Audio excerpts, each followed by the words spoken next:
What's up, everybody? This is the Comic Outlaw, and this is my 100th Outlaw view. Yes, 100th. And I'm doing something special for y'all, Superman, A Nation Divided. And this is Elseworlds. Elseworlds is literally kind of like the what if of DC. So I thought I'd jump into it. This one's going to be very cool. I'm just going to say Kent, since I'm not going to disrespect the man's first name. I've tried saying it, doesn't work out. And basically, he's writing to his parents about the Civil War. He was raised in the 1800s. He's about 20 right now, 18. And he's noticing his powers are starting to sprout up.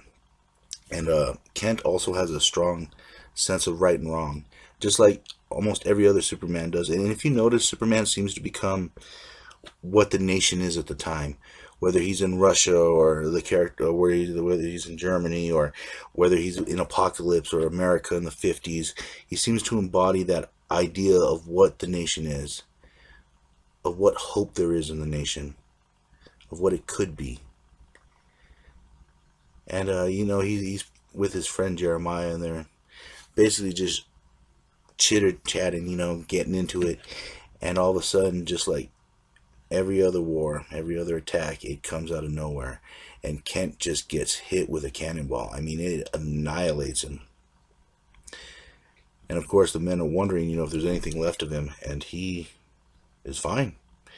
His shirt's a little worse for wear, but other than that, he picks up that cannonball, shouts "Damn rebels," and throws it right at him. Now, this was a pretty bloody war. I mean, a lot of men died during this fight. And it's interesting to see Superman kind of in this time, not exactly knowing his strength and not exactly knowing his powers at this point, because they're just kind of sprouting up.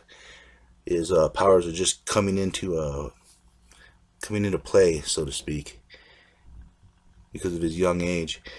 But anyways, the fight continues, and Kent's just going right through them. And I love this picture right here. Beautiful, beautiful picture. Kind of a remake of Action Comics. Very awesome. And Kent just grabs it, throws it right into the river, and he just goes on and on. He's unstoppable. He's just taking out Confederate forces left and right, manhandling them, until he hits one of the generals and just demands that he surrenders. And this is interesting because originally Superman, back in the old days, they didn't let him fight in World War II because they didn't want to disrespect the soldiers at the time. And well, at least that was the storyline, because World War II was actually happening at that time. And of course, they're having a discussion, Grant and everyone, and they're just basically promoting him at this point and putting him on more missions. And I love this. He's stopping a Confederate train, and he's just running along with the American flag, demanding they stop. Now, you got to think what a surprise this is for these troopers, since there's no TV, no internet, no nothing, that a man comes out of nowhere, not only able to run with the train, but is able to stop it. Faster than a speeding bullet, stronger than a locomotive, and able to shoot heat vision from his eyes. And you see, this is Kent's powers starting to just come. Superman's powers seem to come in at different times depending on the story. Sometimes it's when he's 15, sometimes he's in his 20s. It really depends on the writer. And of course, that heat vision blows off the gunpowder, it blows up the train, and Kent's basically left with short shorts and boots. Now, everyone's surprised on this. I mean, Grant is basically just amazed that this man can fly, this man can stand up to explosions. And this goes back to Lincoln and Frederick Douglass, who was one of the prolific civil rights, abolitionists. He basically was the start of it all. And him and Lincoln actually are having a discussion about this, and Kent shows up, demonstrates his powers. And this is when they both realize that Kent is on the side of angels. I mean, people call Superman a puppet, or they call him a government stooge. I think he tries to embrace the better ideas of a government. And I love how he takes both these men flying. Both these men who stood up for something that needed to be stood up for. That our ideas of our country, the idea that every man and woman is free, is not just an idea, that it should be a reality. That is what the Constitution stood up for. And that's what Superman stands up for. Now, of course, this is kind of like the last stand of the Confederates. I mean, Clark's been taking out their places. I keep saying Clark, I mean Kent. And the big fight's on. And of course, they see something flying in the sky. And this is interesting. I love the costume redo they do here. You're going to see in these Elseworlds that Superman's costume kind of changes here and there. I love the USA. So he's just kind of USA Kent, basically. And he goes right into the fight. He grabs the general, brings him before the Union general, and just makes him surrender. And it's just great. I mean, he's knocking out cannonballs left and right. He's destroying cannons. I mean, he's just an unstoppable force. And at this point, there's no kryptonite. There's no idea of a red sun. There's no technology that can stand up to him. So basically, Kent is just a beast. And he's just plowing right through all these people until finally he grabs Stonewall Jackson. And it's time for him to surrender as well.